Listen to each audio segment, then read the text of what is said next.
I recorded a video of myself talking about Diablo and Path of Exile while playing Diablo, and here it is.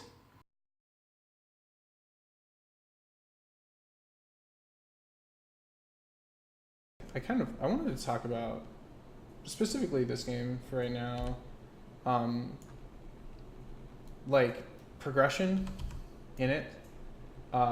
Well, for one thing, they broke up the game into seasons, which I think is great. I think Path of Exile is a game that's made really great use of a seasonal system, where each season, every whatever few months, however they determine what the release schedule is, there's the same game, obviously, but everyone starts over fresh, which is an important thing in a game like this because it can definitely get to the point where you feel like you're kind of done. Like your character's basically as strong as you're gonna get it.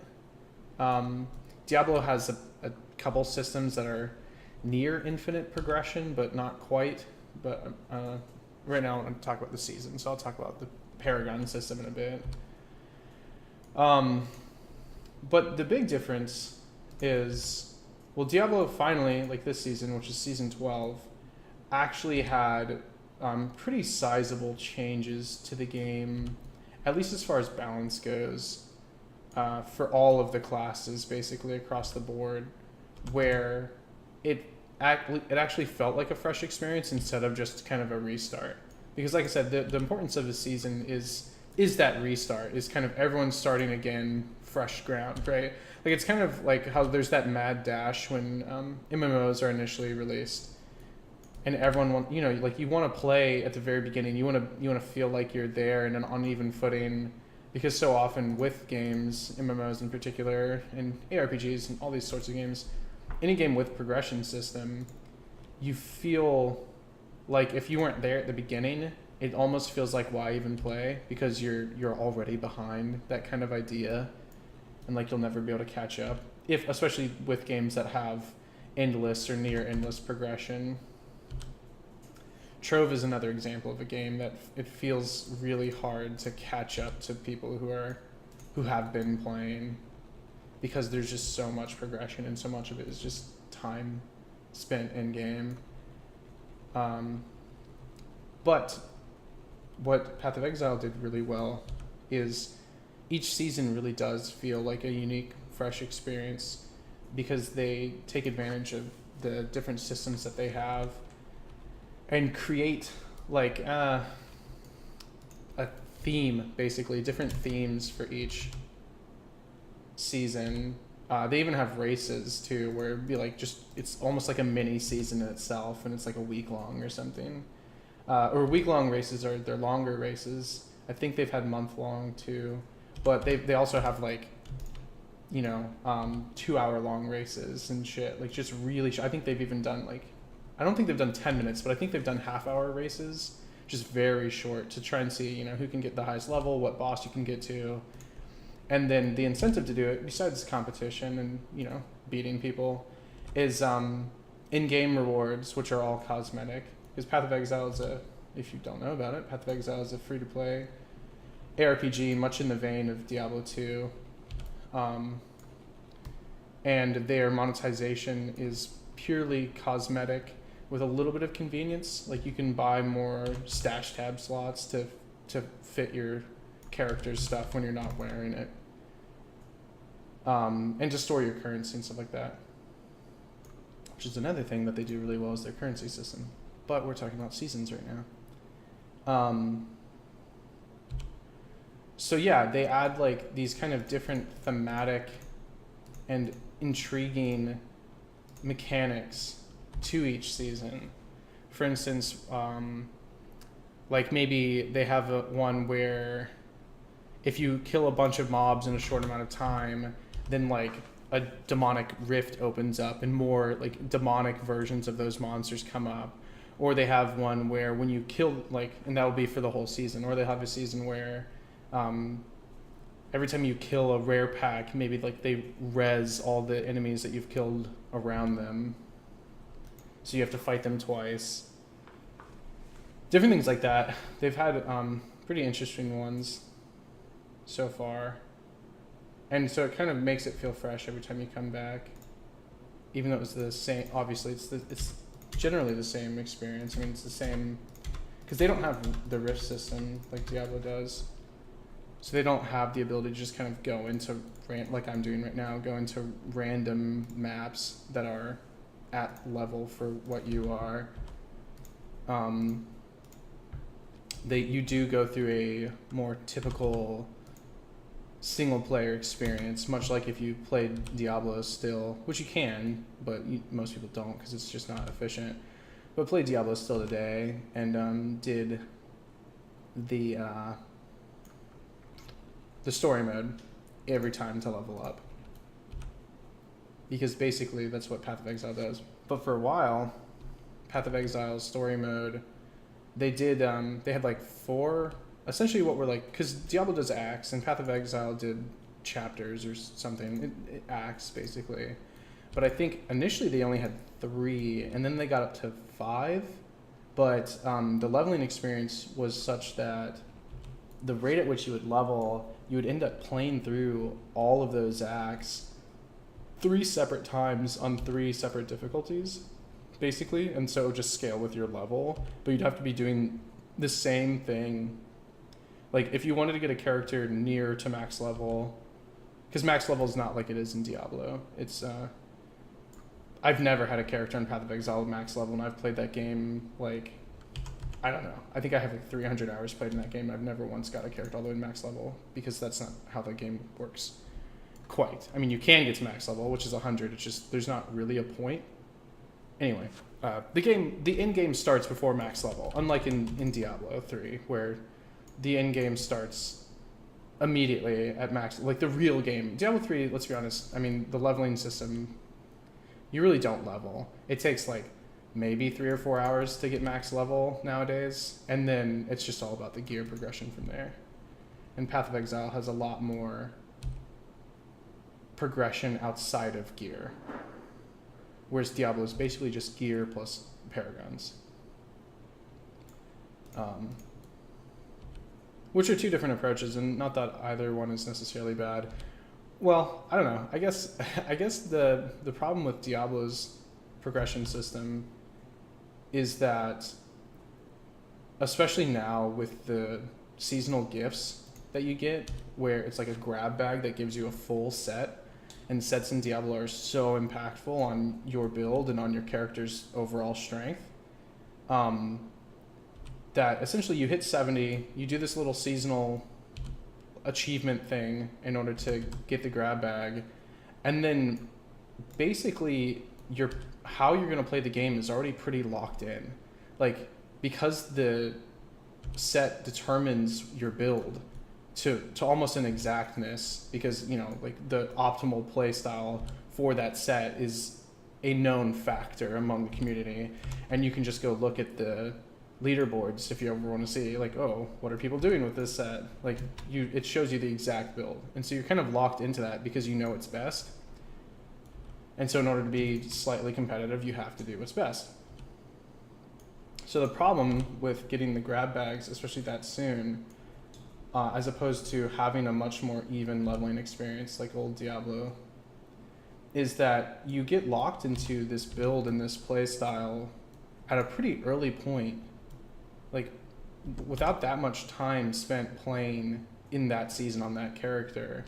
And then your build is basically stagnant for the rest of the game, for the rest of however long you decide you want to continue playing, which I think for a lot of people is maybe a week, if that long, because you get bored, because there's no more true progression. It becomes a numbers game. It becomes like, well, what's the highest grift I can get to?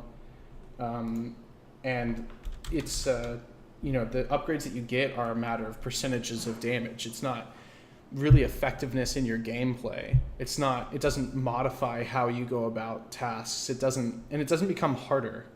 Doing higher and higher content doesn't really become harder. It just requires more time investment. So there's not really this like skill gap either. It's more who's willing to spend the most time, because the Paragon system is this infinite leveling system. But it's an infinite leveling system that only involves increasing your overall effectiveness. It has nothing to do with gaining access to new abilities or anything like that. So like I said, once you have your full set, you're basically just locked in to that style of play, to that build, if you want to progress. And because there are leaderboards, it kind of, Diablo feels like the game was designed specifically around the idea of progressing. I mean, that's the Rift system. It's designed specifically along getting as high as you can. And in order to get as high as you can, you have to play the optimal build. And the optimal build is a pretty well-known... There's not much, if any, room to improve on it by the time the season starts. Just from what people found out during PTR testing. Like, the optimal build is already pretty well known. And not just known, like people have a good idea, but already kind of dialed in to a very specific, like, here's the exact proper rolls that you want on your gear. Here's exactly what runes you want to run. These are all of the abilities that are mandatory. And maybe some builds have a little bit of wiggle room where you have like one ability that is kind of, well, whatever you kind of feel like doing, and it won't affect your overall power level that much. Or maybe it's like, oh, you can pick what element you want to do if your main damage type. You can kind of choose one, maybe out of 2 or 3 different augment runes that modify your abilities, what one you prefer. But for the most part, there's very little player agency in builds because of the fact that, like, there's such a huge impact on your overall power by sets in this game. And then, like, they balance it each season for the most part. Well, not every season gets balanced past it. Some seasons are just a repeat of the last season. But they balance it such that, like, whatever class you want to play has one set that is the best set, typically by and far, like, with a good margin between the two. This season 12 is definitely the best so far, as far there not being a huge gap between different classes and the different sets. It's not nearly as big of a gulf as it used to be. So you can play more to how you want. But once again, you're still locked into that style. Like, if you say, oh, well, this is the set that I want to use, and you have to pick a set because there's no way you could compete and get high on the boards without using a set. It would have to be your own kind of self-limited challenge where you're like, oh, I want to see how high I can get this season without using sets. Sure, you could do that, but the game doesn't recognize that, and no one else would really care either. They'd just be like, oh, that's interesting. Now I understand, like, oh, well, if you want to do it, then go ahead and do it. Sure, but that's not really the point. I mean, games should support different play styles. You shouldn't have to enforce your own rules in order to make the game interesting, because that means that the game wasn't very interestingly designed if you have to go out of your way in order to try and make it interesting.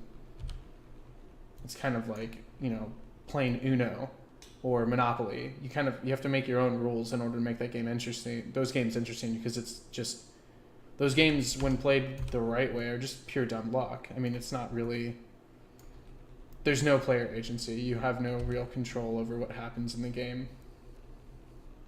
And each game plays out much the same as the previous ones, competing. And then you get them pretty early on, and once you get them, your build is set. The way that you play is now set, and you're going to be doing that. If you want to really compete, you're going to be doing that for the next, I would say, at least 100 hours on that character. I mean, until you want to quit, basically. However long you want to play. And you're just doing the same play style the entire time. And the only difference is you're seeing is the number is, like, your numbers are just going up a little bit on everything. But it all plays the same. Now, for me, the time that I have the most fun in Diablo, and Path of Exile as well, is before the builds are online, when you're kind of just going through that first process of leveling up, and you have whatever items you have, or just the items that you happen to luck into dropping for you, and so you have to work around, like, you have to kind of come up and actually use your brain and decide like, well, what's the best build for the items that I have? Like how can I best utilize what I currently have? And then as you level in Diablo, you unlock new abilities, you unlock new runes for those abilities that modify how they work and change which one's better in your current situation. But you have to have the game knowledge and understanding to make these decisions. And, you know, you can play around with it and see how those impact your play and decide like, oh, I kind of like this way better. And that's fun. Like that aspect, that's an enjoyable play pattern. The going out and killing things with a build that you just came up with, and then leveling up a little bit, getting access to a couple new items or abilities, and modifying your play style, and going back out and killing things and seeing like, oh, was this better? Was this worse? How do I feel? Like, oh, and then, you know, making your little changes here and there. Path of Exile has the same leveling feeling as well, where as you get more things, is any good? No. As you get more levels and you get more gear, you gain access to more powerful, or at least different skills, and also modifications to your skills and items that can modify how you play. So the entire time you're modifying your play style, and you're in this constant state of flux, and you're in this constant state of not really knowing if what you're doing is the best way to go about executing what gear you have, what's available to you. But that lack of knowledge is what makes for interesting gameplay. Because like I said, in Diablo, at any time, like right now, you can go look at the leaderboard, go see, oh, this guy's the top barbarian, and then like, what's his gear, or what is he running? Okay, he's running, oh, look at that, that's the build that I'm using, that's the exact everything that I'm using, that I did like a whatever level rift I did. The only difference is he has more Paragon levels, he has Caldeson's modifications, like he has, and his gear itself is better.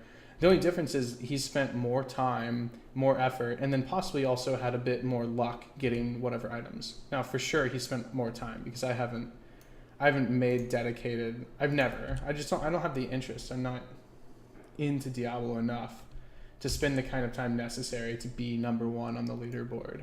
And it is time. Obviously, like, yes, there is a modicum of skill in this game. I'm not saying people on top of leaderboards are bad players. I'm not saying but the reality is that the amount of skill required to play this game at optimal levels is much lower than the amount of skill required to play most other games. I mean, ARPGs, hack and slashers, they're intended to be simple in a mechanical sense. Like, they're not difficult to execute on. Once you understand the mechanics, I say as I nearly die, once you understand the mechanics, it's not really about the micro of moving your character perfectly and getting all the right places and the super twitch reactions. Like, ARPGs aren't really about that. Sure, sometimes there's a little bit of twitch reactions necessary to try and jump out of something, but really it's game knowledge. Once you understand what you need to avoid and what you don't need to avoid, it's pretty simple. The gameplay itself is not difficult to execute on. And that's not a bad thing. I'm not necessarily saying that that's a bad thing. Personally, I'm more engaged by games with higher skill caps. But I do like ARPGs, even though I know going into them, like, it's going to be pretty easy to play. From a moment-to-moment gameplay perspective. So then the question is, well, why do you like ARPGs if you like the technical skill-based games more, and you kind of lament the fact that they're easy? And the answer is, well, for one, psychology. Progression is it's a good feeling. It feels nice, doing a repeatable task and getting stronger for it, and being able to see that those increases in power, being able to see and feel the difference that you've made. It feels good. I enjoy progression. I've always liked RPGs and getting my character stronger. But the more accurate answer, the thing that is a bigger deal to me, is that modification, is the skill aspect, which is also a game knowledge aspect, but it's fun for me, of perfecting your build, of getting everything just right, of experimenting. And so, like I said, the problem with Diablo is that experimental phase is brief. It ends very quickly because the leveling process is so fast, and then the gearing process, while it has the potential to last forever, the continued process of gearing after that initial point of, okay, I have every item that my build requires. For one thing, you're just shooting for items that you're told that you know are best because you can see it. It's verifiable. You see people on the leaderboards with those items, with the specific stat rolls that they have, and you have proof that it's better. It's optimal. So there's not any player agency in that. You don't have this decision-making process, really. You're just seeing, like, okay, I need all these items, so let's go run to get those items. But the fun part is when you don't have all those items and you're trying to figure out, okay, so what is the best build I can do right now with the items I do have?